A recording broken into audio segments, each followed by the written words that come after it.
आज हमारे साथ खास वार्ता में मौजूद हैं साध्वी ऋतम्बरा जी, दीदी माँ, जिनको दीदी माँ नाम जो दिया गया वो ऐसे ही नहीं है। ऐसे बच्चे हैं जिनको मैं अनाथ तो नहीं कहूँगा, बल्कि मैं कहूँगा कि भगवान की ऐसी देन, जिनके माँ बाप को तो पता नहीं रहता है किस लाचारी में माँ उन्हें एक वात्सल ग्राम के जो पालने उसमें छोड़ जाती है, उसके बाद यशोदा माँ की तरह से अपने वात्सल और दुलार को उन पर जो लुटाती हैं और उसके बाद एक भारत का सशक्त नागरिक बनाती हैं। ऐसे दीदी माँ आज हमारे तिलक पत्रिका की खास मुलाकात में हमारे साथ हैं। बहुत बहुत स्वागत है दीदी माँ। दीदी, हम जानना चाहते हैं कि ब्रज भूमि भगवान श्री कृष्ण की भूमि और कृष्ण के ऊपर जो वात्सल लुटाया यशोदा माँ, विश्व में उस जैसे वात्सल को कोई प्राप्त नहीं कर सका है, लेकिन लोगों ने इसके बारे में पढ़ा है। लेकिन अब ब्रज में, वृंदावन में ये उन्हें वात्सल ग्राम के माध्यम से देखने को मिलना है। तो ये प्रेरणा आपके मन में कहाँ से आई?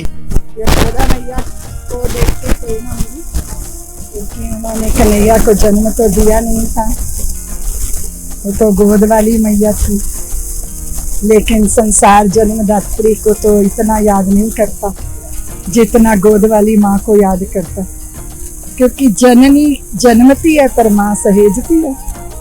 हमारी प्रेरणा का अंकुर यहीं से फूटा और हमारा सौभाग्य रहा कि हमें वृंदावन की धरती पे काम करने को भी मिल गया। मुझे लगता है कि ये नियति के द्वारा निश्चित की गई व्यवस्था है, किसी व्यक्ति का तो बस की बात हो नहीं सकती। तो भगवान ने चुन लिया अपनी लीला भूमि पर, और जो है वो यशोदा माँ और कन्हैया का संबंध, अन्ना भाई और उदम का संबंध, वो हमारी प्रेरणा है। ग्राम की स्थापना से पहले आपने राष्ट्र देश जो काम किए वो किसी दिन से पहले किए।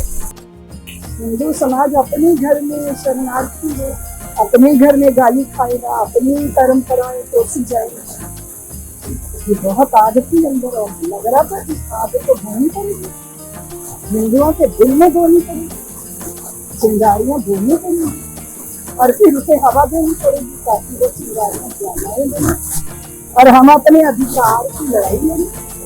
और वो अनाधिकार के इसका नहीं तो किसी दूसरे पे कब्जा करने का षड्यंत्र नहीं था, वो तो ऐसा मंत्र था जो हमको सनातन के एकजुट हो अपने स्वाभिमान और अपनी आस्था दोनों की प्रतिष्ठा करना। इसलिए इसलिए हम बहुत रामलला आए जिस दिन मेरे जीवन में पति पे जो पूजा होकर गया बहुत आनंदित हो गया। जब वो आंदोलन अपने मुकाम पे पहुंचा,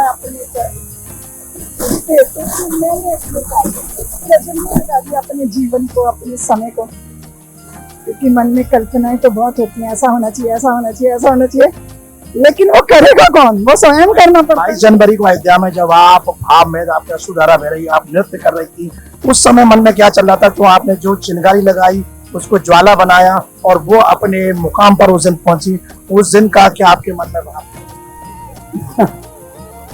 शब्द ही नहीं है। जब शब्द नहीं होते तो आंसू बहते हैं, जब शब्द नहीं होते तो पदों में नृत्य उतरता है, जब शब्द नहीं होते तो रोमावली रोमांचित होती है, जब शब्द नहीं होते कंठ गदगद हो जाता है, जब शब्द नहीं होते तो हम निशब्द हो जाते हैं।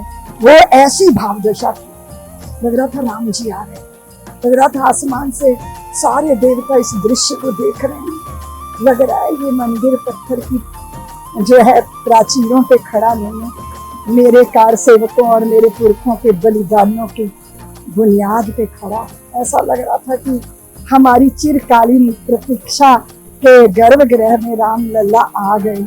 ऐसा लग रहा था कि ये शिखर नहीं है तो सनातनियों के स्वाभिमान का गौरव चमक रहा है। ऐसा लग रहा था कि ये पुष्पमालों का सौरभ नहीं, ये तो हम सब लोग 500 साल तक उस भूमि पे मत्था टेकते रहे, हमारी श्रद्धा की खुशबू है। तो सारे भावों से मिलजुल के अंदर हलचल मची थी, फिर स्तब्धता आ गई, समाधि जैसा सुख मिल रहा था, अश्रुपात हो रहे थे, समझ ही नहीं आ रहा। उन दिनों में तो हम रोते भी थे, हंसते भी थे, गाते भी थे, नाचते भी थे, स्तब्ध रह जाते थे, समझ नहीं आता था, क्योंकि हमारे साथ संघर्ष करने वाले बहुत सारे लोग विदा हो गए, वो इस दृश्य को देख नहीं पाए। हम लोगों ने देखा, रामलला ने हम सबको अवसर दिया, इसलिए रोमांच था, आह्लाद था, आनंद। आपने कहा कि आपका संकल्प पूरा हो गया, लेकिन इस सब विषय में व्यक्तिगत सहमत नहीं, तभी तो रामलला का मंदिर बना आप पिछली भूमि में जहाँ बादशाह दिखा रहे हैं, अभी वहाँ अभी अधूरा है। हाँ, निश्चित रूप से वो लड़ाई भी है। काशी विश्वनाथ कृष्ण जन्मभूमि और हिंदू जाति इतनी गौरवशाली वीर जाति है, ये सब कर लेगी।